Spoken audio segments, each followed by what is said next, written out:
नमस्कार दोस्तों, स्वागत है आपका हमारे YouTube चैनल अभिज्ञान कोचिंग रतनगढ़ में। हम हिंदी व्याकरण पढ़ रहे थे और हिंदी व्याकरण में हमारा जो पिछला भाग है वो विकारी शब्दों का था।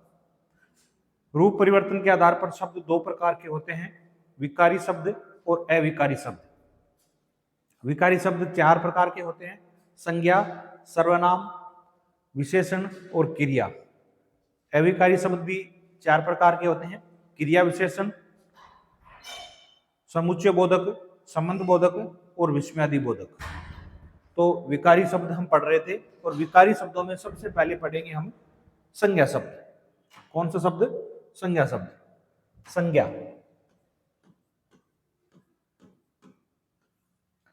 संज्ञा किसे कहते हैं?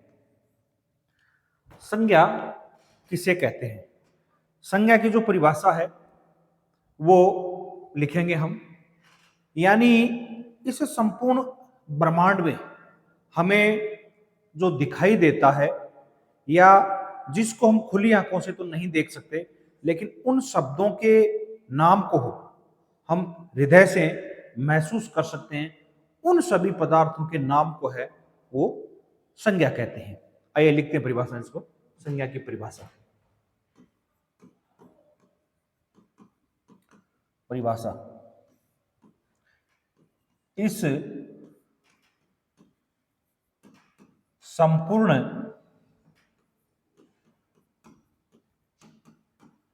ब्रह्मांड में हमें जो खुली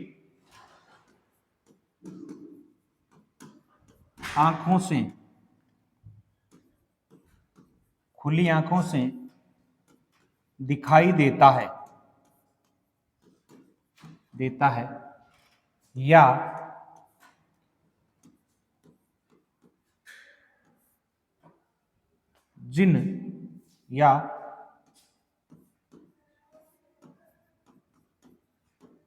के नाम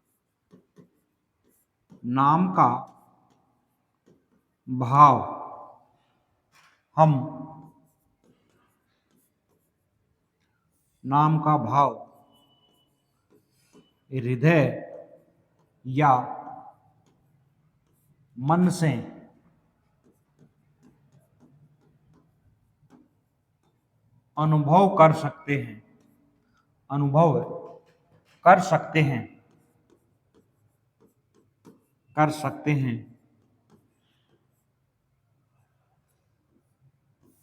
मन से अनुभव कर सकते हैं उन सभी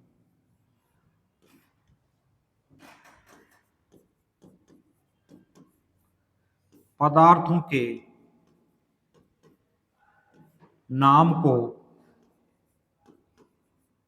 नाम को संज्ञा कहते हैं।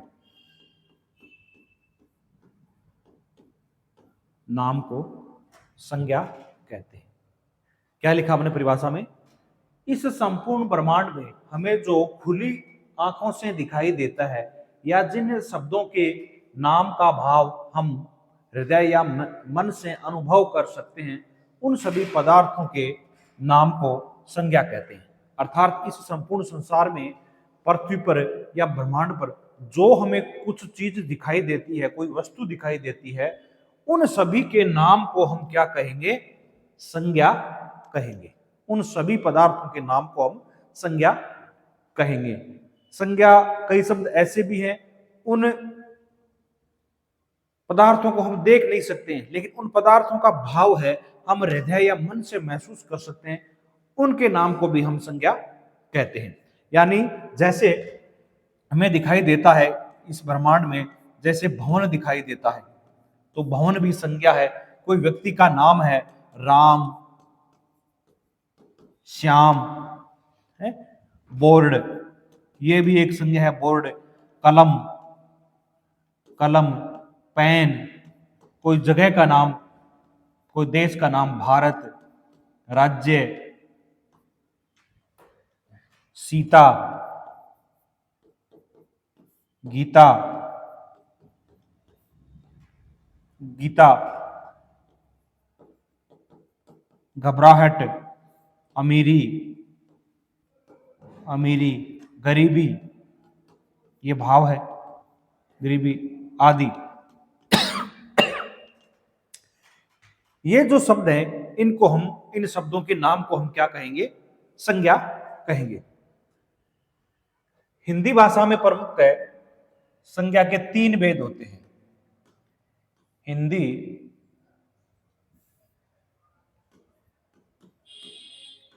हिंदी भाषा में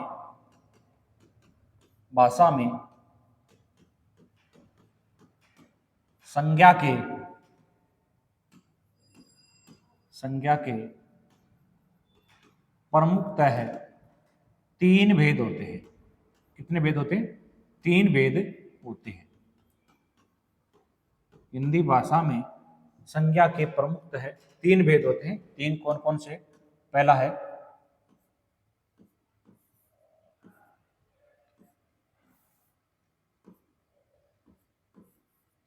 व्यक्तिवाचक संज्ञा,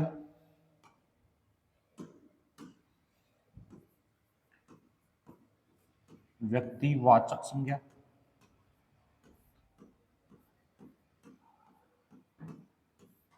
दूसरा है जातिवाचक संज्ञा,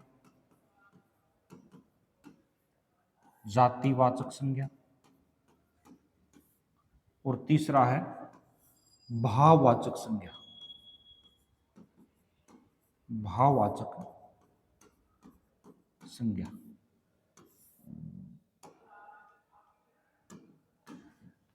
तो हिंदी भाषा में प्रमुखतः संज्ञा के 3 भेद माने जाते हैं। कितने भेद? 3। व्यक्तिवाचक संज्ञा, जातिवाचक संज्ञा और भाववाचक संज्ञा। तो हिंदी में है वो प्रमुखतः 3 ही संज्ञा के भेद है, व्यक्तिवाचक, जातिवाचक और भाववाचक। आइए पढ़ते सबसे पहले व्यक्तिवाचक संज्ञा। व्यक्तिवाचक संज्ञा, व्यक्तिवाचक संज्ञा। व्यक्तिवाचक संज्ञा कौन सी होती है? व्यक्तिवाचक संज्ञा, व्यक्तिवाचक संज्ञा कौन से शब्द होते हैं? ऐसे संज्ञा शब्द जो किसी व्यक्ति विशेष, कोई वस्तु विशेष, कोई स्थान विशेष नाम को प्रकट करते हैं, वह व्यक्तिवाचक संज्ञा शब्द होते हैं। कौन कौन से? जैसे ऐसे संज्ञा शब्द, ऐसे संज्ञा शब्द, संज्ञा शब्द जो किसी वस्तु विशेष, वस्तु विशेष, वस्तु विशेष या वस्तु विशेष या वस्तु विशेष, किसी स्थान विशेष, किसी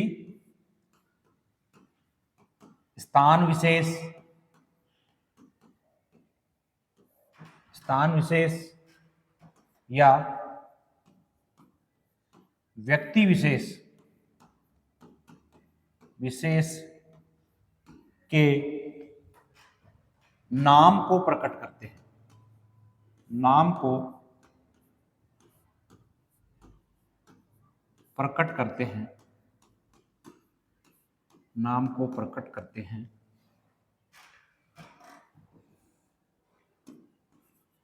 वह व्यक्तिवाचक संज्ञा कहलाती है। व्यक्तिवाचक संज्ञा कहलाती है। व्यक्तिवाचक संज्ञा शब्द कौन से होते हैं? ऐसे संज्ञा शब्द जो किसी वस्तु विशेष, ऐसे संज्ञा शब्द जो किसी वस्तु विशेष, किसी स्थान विशेष या कोई व्यक्ति विशेष के नाम को प्रकट करते हैं। कोई व्यक्ति का नाम है, कोई विशेष स्थान का नाम है, कोई विशेष वस्तु का नाम है, उन सभी के नाम को हम क्या कहेंगे? व्यक्तिवाचक संज्ञा कहेंगे। ठीक है? यानी जो कोई वस्तु है, कोई स्थान है, किसी व्यक्ति का नाम है, कोई जगह का नाम है, कोई वस्तु का स्पेशल नाम है, उसे ही हम क्या कहेंगे? व्यक्तिवाचक संज्ञा कहेंगे। आइए चलते हैं आगे, उदाहरण है वो साथ में देखेंगे। दूसरा है जातिवाचक संज्ञा। जातिवाचक संज्ञा, जातिवाचक संज्ञा। जातिवाचक संज्ञा शब्द कौन से होते हैं? ऐसे संज्ञा शब्द,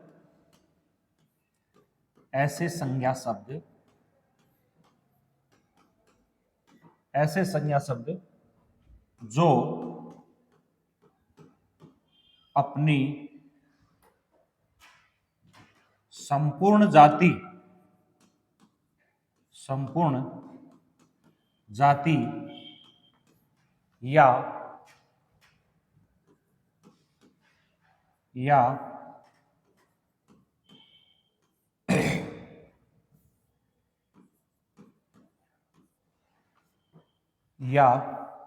संपूर्ण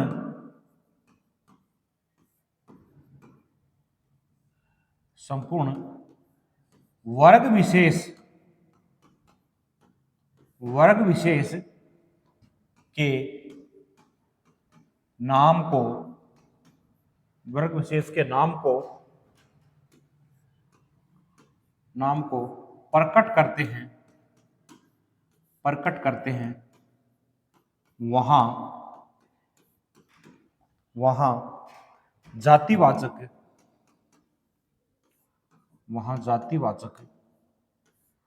संज्ञा मानी जाती है,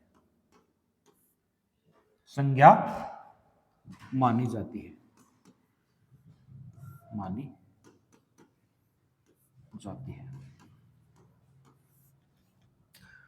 जातिवाचक संज्ञा की परिभाषा हमने क्या पढ़ा कि ऐसे संज्ञा शब्द जो अपनी संपूर्ण जाति, जो अपनी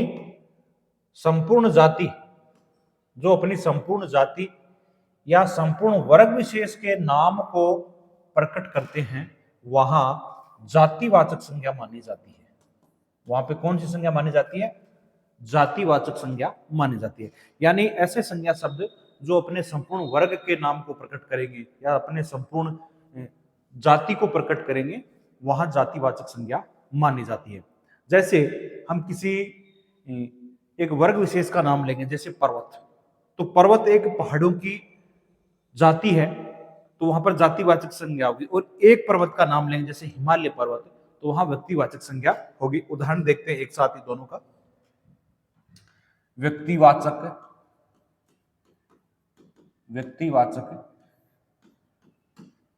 संज्ञा शब्द इधर डालेंगे, जातिवाचक संज्ञा शब्द, जातिवाचक संज्ञा शब्द, व्यक्तिवाचक संज्ञा शब्द और जातिवाचक संज्ञा शब्द। जैसे दोनों के उदाहरण हैं, जैसे मैं कोई नाम लिख रहा हूं पर्वत का, पर्वत है वो जातिवाचक संज्ञा शब्द है, यानी एक पहाड़ों की वर्ग है, समूह है उनका, पहाड़ों की एक जाति है, तो वहां पर पर्वत है वो जातिवाचक संज्ञा। और एक पर्वत का नाम लिखेंगे हिमालय, तो हिमालय है वो व्यक्तिवाचक संज्ञा है। दूसरा है, उदाहरण लिखेंगे जैसे सागर है वो जातिवाचक संज्ञा है, ठीक है। और एक सागर का नाम लिख दिया अरब सागर, यानी एक सागर विशेष का नाम है, तो अरब सागर व्यक्तिवाचक संज्ञा होगी। यहां पे लिख दिया मैंने नाम नदी है वो, तो नदी नाम लिखा मैंने, तो नदी एक प्रवाह, यानी प्रवाह होते हैं उन्हें, नदी है एक संपूर्ण वर्ग का नाम है। और मैं एक स्पेशल नाम लिखता हूं गंगा, तो गंगा एक नदी विशेष का नाम है, तो गंगा है वो व्यक्तिवाचक संज्ञा है। मैंने नाम लिखा पुराण है वो कोई सा भी पुराण हो सकता है, लेकिन एक ग्रंथ विशेष का नाम पुराण है, जैसे विष्णु पुराण। विष्णु पुराण, तो विष्णु पुराण है वो व्यक्तिवाचक संज्ञा है। जैसे मैंने किसी का नाम लिखा, ग्रंथ नाम लिखा, ग्रंथ, तो ग्रंथ कोई सा भी हो सकता है, लेकिन यहां पे नाम लिख दिया किसी ग्रंथ विशेष का नाम, रामायण, तो रामायण ग्रंथ है, किसी ग्रंथ विशेष का नाम है, तो रामायण है वो व्यक्तिवाचक संज्ञा है। नाम लिख दिया जैसे कवि, कवि, तो कवि कोई भी हो सकता है, लेकिन यहां पर कवि लिख दिया निराला, निराला, तो निराला एक व्यक्ति विशेष कवि का नाम है, तो वहां पर व्यक्तिवाचक संज्ञा होगी। यहां पे नाम लिखा जैसे देश, देश, देश कोई सा भी हो सकता है, लेकिन एक राष्ट्र विशेष या देश विशेष का नाम लिखेंगे, भारत, तो भारत एक देश विशेष का नाम है, तो यहां पे क्या होगा, व्यक्तिवाचक संज्ञा। और देखो, जैसे किसी का नाम लिखा राज्य का, राज्य, राज्य जातिवाचक संज्ञा है, कोई सा भी राज्य हो सकता है, लेकिन एक राज्य विशेष का नाम लिखेंगे, राजस्थान, राजस्थान एक राज्य विशेष का नाम है, तो व्यक्तिवाचक संज्ञा होगी। जैसे नाम लिखा हमने कोई जिला, जिला, जिला है कोई सा जिला हो सकता है, जिलों का समूह है, वर्ग है, तो जिला नाम है इनका। और एक जिले विशेष का नाम लिखेंगे, जैसे जयपुर, जयपुर, तो व्यक्तिवाचक संज्ञा। चूरू एक जिले विशेष का नाम है, तो वहां पर होगी जातिवाचक, वहां पर होगा व्यक्तिवाचक संज्ञा। तहसील का नाम लिखा कोई, तहसील, तहसील, तो तहसील है वो जातिवाचक संज्ञा है, कोई सी भी तहसील हो सकती है, लेकिन एक तहसील का नाम विशेष होगा, रतनगढ़, तो रतनगढ़ है एक तहसील विशेष का नाम है, तो व्यक्तिवाचक संज्ञा होगी। गांव का नाम लिखा, जैसे कोई गांव है, गांव, गांव कोई सा भी हो सकता है, तो गांव जातिवाचक संज्ञा। और एक गांव विशेष का नाम लिखेंगे, जैसे लद्दासर, तो लद्दासर एक गांव विशेष का नाम है, तो लद्दासर है वो व्यक्तिवाचक संज्ञा होगा। उसी प्रकार से जैसे कोई नाम लिख दिया ढाणी, ढाणी, तो ढाणी कोई ढाणी हो सकती है, लेकिन एक ढाणी विशेष का नाम लिखेंगे, जैसे भरतिया की ढाणी, भरतिया की ढाणी, तो भरतिया की ढाणी एक ढाणी विशेष, एक स्थान विशेष का नाम है, तो वहां पर क्या होगा, व्यक्तिवाचक संज्ञा होगी। तो इस प्रकार से व्यक्तिवाचक संज्ञा और जातिवाचक संज्ञा में क्या भेद है कि व्यक्ति विशेष, वस्तु विशेष या स्थान विशेष के नाम को प्रकट करेंगे, वहां पर व्यक्तिवाचक संज्ञा होगी। जातिवाचक संज्ञा शब्द वो होते हैं जो अपने संपूर्ण वर्ग या अपनी संपूर्ण जाति के नाम को प्रकट करेंगे, वहां पर जातिवाचक संज्ञा मानी जाती है। अगला है भाववाचक संज्ञा। तीसरा है भाववाचक संज्ञा।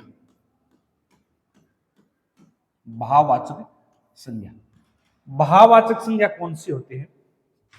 भाववाचक संज्ञा शब्द ऐसे संज्ञा शब्द जिनको हम खुली आंखों से नहीं देख सकते, उन शब्दों के जो भाव है, उन शब्दों के जो भाव है उनको हृदय से या मन से अनुभव कर सकते हैं, वो भाववाचक संज्ञा शब्द कहलाते हैं। आइए लिखते हैं, ऐसे संज्ञा शब्द, ऐसे संज्ञा शब्द, शब्द जिनको, जिनको हम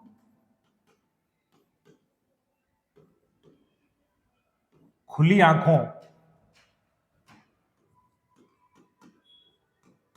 खुली आंखों से तो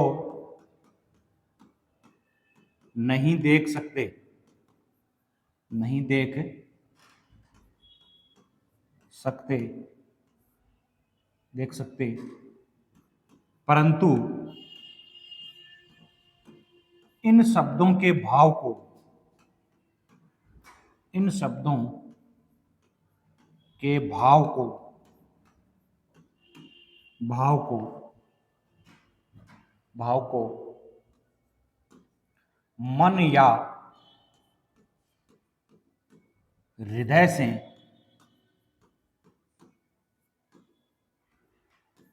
अनुभव कर सकते हैं, अनुभव कर सकते हैं, वह भाववाचक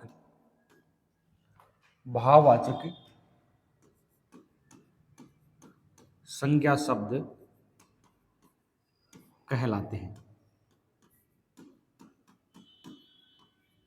हैं, यानी ऐसे संज्ञा शब्द जिनको हम खुली आंखों से तो नहीं देख सकते, लेकिन उन शब्दों के जो भाव है, उन शब्दों के भाव को हृदय या मन या हृदय से अनुभव कर सकते हैं, वह भाववाचक संज्ञा शब्द कहलाते हैं। यानी व्यक्तिवाचक संज्ञा शब्द और जातिवाचक संज्ञा शब्द है, उनको तो हम देख सकते हैं, उनका नाम जान सकते हैं, ठीक है, लेकिन भाववाचक संज्ञा शब्द है, उनका हम भाव से ही बोध कर सकते हैं कि उन शब्दों का भाव क्या है, ठीक है। तो भाववाचक संज्ञा शब्द है, हम हृदय या मन से महसूस कर सकते हैं, वह भाववाचक संज्ञा शब्द होते हैं। भाववाचक संज्ञा शब्द है वो 6 प्रकार से बनाए जा सकते हैं। भाववाचक संज्ञा शब्द, भाववाचक संज्ञा शब्द 6 प्रकार से बनाए जा सकते हैं, 6 प्रकार से बनाए जा सकते हैं, कितने प्रकार से? 6 प्रकार से हैं वो बनाए जा सकते हैं, 6 प्रकार से बना सकते हैं। 6 प्रकार कौन कौन से, आइए देखते हैं। पहला है जातिवाचक संज्ञा से,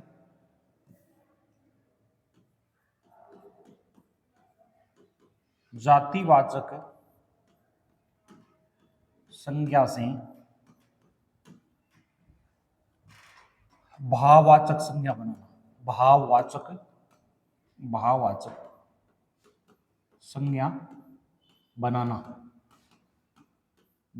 कैसे बनाएंगे? मूलतः जातिवाचक शब्द और उसमें जोड़ेंगे प्रत्यय, क्या जोड़ेंगे? प्रत्यय, और बनेगा भाववाचक संज्ञा, भाववाचक संज्ञा बनेगी। कैसे? जैसे कोई शब्द है, जातिवाचक संज्ञा का शब्द है बच्चा, और उस बच्चा में पन प्रत्यय जोड़ देंगे तो शब्द बनेगा बचपन। क्या बनेगा? बचपन। तो बचपन है वो भाववाचक संज्ञा शब्द है। दूसरा है मित्र शब्द है, भाववाचक जातिवाचक संज्ञा शब्द मित्र है, और मित्र में ता प्रत्यय जोड़ देंगे तो भाववाचक संज्ञा बनेगा मित्रता। क्या बनेगा? मित्रता बनेगा। भाववाचक संज्ञा शब्द बनेगा मित्रता, मित्रता बनेगा। युवा शब्द है जातिवाचक, और उसमें अन प्रत्यय जोड़ देंगे तो शब्द बनेगा यौवन।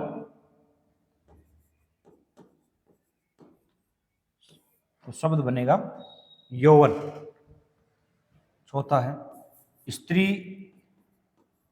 शब्द है और उसमें त्व प्रत्यय जोड़ देंगे तो स्त्रीत्व बनेगा। क्या बनेगा? स्त्रीत्व।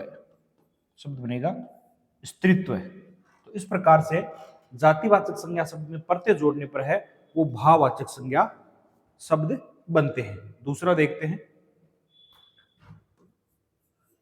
सर्वनाम से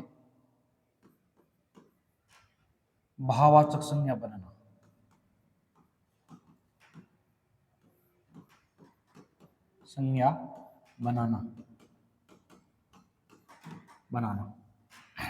सर्वनाम और प्रत्यय जोड़ेंगे उसमें बनेगा भाववाचक संज्ञा। भाववाचक संज्ञा। जैसे सर्वनाम शब्द है अपना, और उसमें पन प्रत्यय जोड़ने पर क्या बनेगा? अपनापन। अपनापन, अपनापन है वो भाववाचक संज्ञा शब्द है। मम शब्द है और मम में ता प्रत्यय जोड़ने पर बनेगा ममता, और मम में त्व प्रत्यय जोड़ने पर बनेगा ममत्व। मम में ता प्रत्यय जोड़ने पर ममता और त्व प्रत्यय जोड़ने पर बनेगा ममत्व। तीसरा शब्द लेते हैं, अहम शब्द है अहम। अहम में कार प्रत्यय जोड़ने पर बनेगा अहंकार। अहम में कार प्रत्यय जोड़ने पर बनेगा अहंकार। चौथा है सर्व शब्द।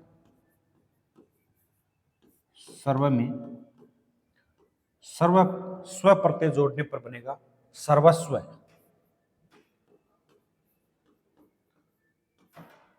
सर्व में स्व प्रत्यय जोड़ने पर सर्वस्व। तो इस प्रकार से हम सर्वनाम के प्रत्यय जोड़कर है वो भाववाचक संज्ञा शब्द बना सकते हैं। अगला देखते हैं 3 नंबर, विशेषण से भाववाचक संज्ञा। विशेषण से भाववाचक संज्ञा।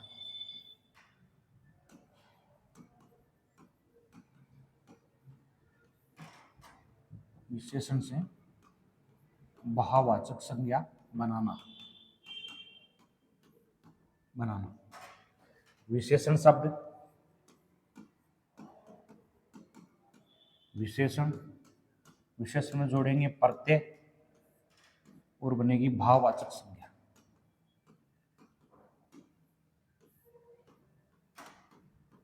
क्या बनेगी? भाववाचक संज्ञा। विशेषण शब्द है, जैसे सुंदर शब्द विशेषण है, सुंदर, और सुंदर में हम ता प्रत्यय जोड़ देंगे तो भाववाचक शब्द बनेगा सुंदरता। क्या बनेगा? सुंदरता। सुंदर में ये प्रत्यय जोड़ने पर बनेगा, ये प्रत्यय जोड़ने पर बनेगा सौंदर्य। ये प्रत्यय जोड़ने पर बनेगा सौंदर्य बनेगा। उसी प्रकार से गरीब भाव विशेषण शब्द है, और गरीब में ई प्रत्यय जोड़ देंगे तो शब्द बनेगा गरीबी। शब्द क्या बनेगा? गरीबी बनेगा। उसी प्रकार से अमीर शब्द है, अमीर, अमीर में ई प्रत्यय जोड़ने पर शब्द बनेगा अमीरी। अमीरी।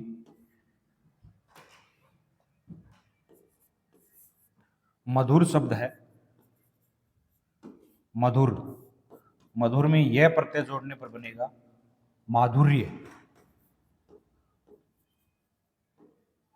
यह प्रत्यय जोड़ने पर बनेगा माधुर्य। इस तरह से विशेषण में प्रत्यय जोड़कर है वो भाववाचक संज्ञा बनाई जा सकती है। ठीक है, अगला बढ़ेंगे 4 नंबर पर, क्रिया। क्रिया से भाववाचक संज्ञा। क्रिया से भाववाचक संज्ञा बनाना। संज्ञा बनाना कैसे बनाएंगे? क्रिया है, क्रिया में जोड़ेंगे प्रत्यय और बनेगा भाववाचक शब्द, भाववाचक संज्ञा बनेगी। भाववाचक संज्ञा, जैसे क्रिया शब्द है लिखना है, क्रिया लिखना है, और उसमें हम आवट प्रत्यय जोड़ देंगे। लिखना क्रिया है, आवट प्रत्यय जोड़ेंगे तो भाववाचक संज्ञा शब्द बनेगा क्या बनेगा? लिखावट बनेगा। भाववाचक संज्ञा शब्द लिखावट बनेगा।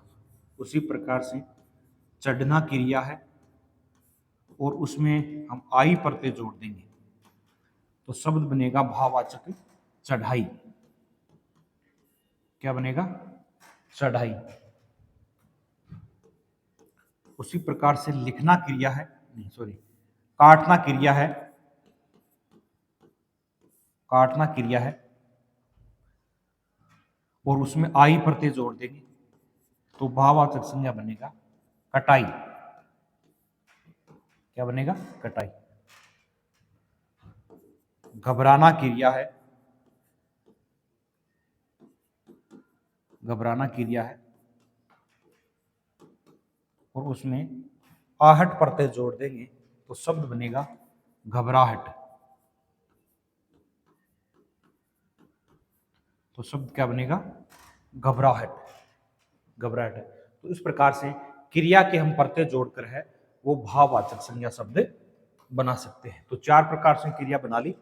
पांचवी देखते हैं। पांचवी देखते हैं। अव्यय शब्द से भाववाचक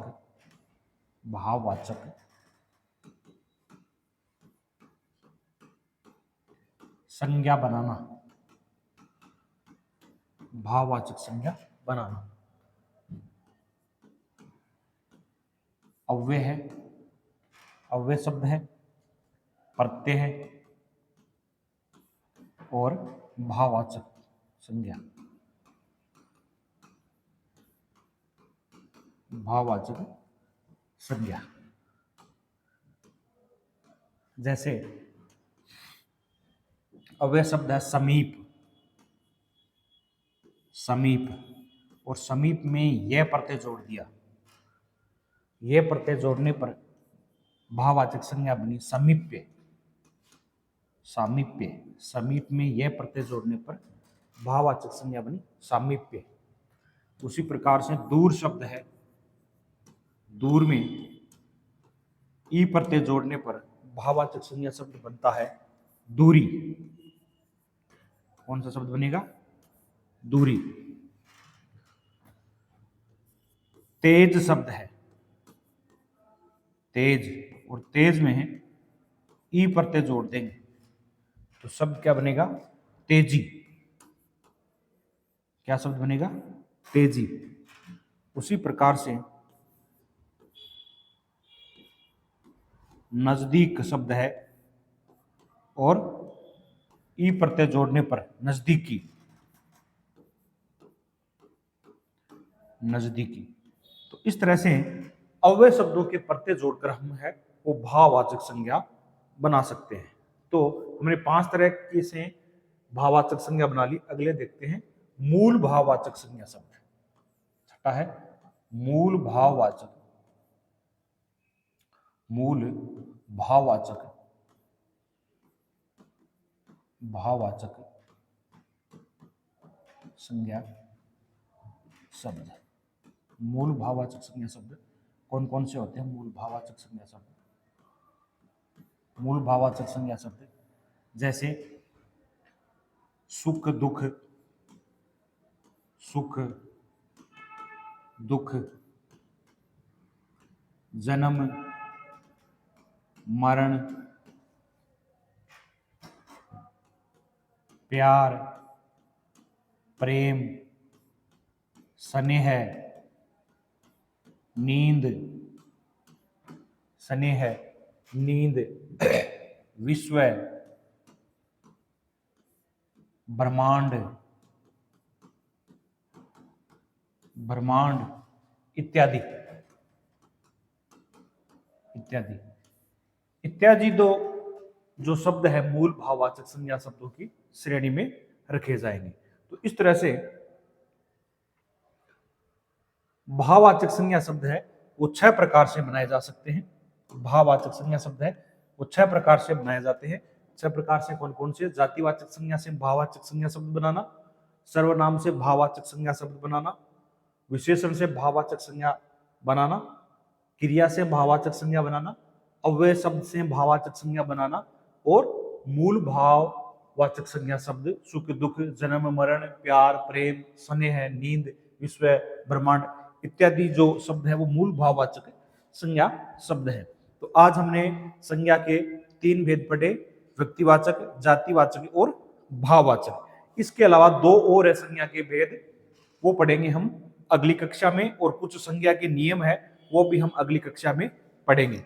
आपके सुझाव आमंत्रित है, कमेंट करके बताएं कि हमारी जो कक्षाएं हैं आपको कैसी लग रही हैं, और अपने दोस्तों को ज्यादा से ज्यादा है वो शेयर करें।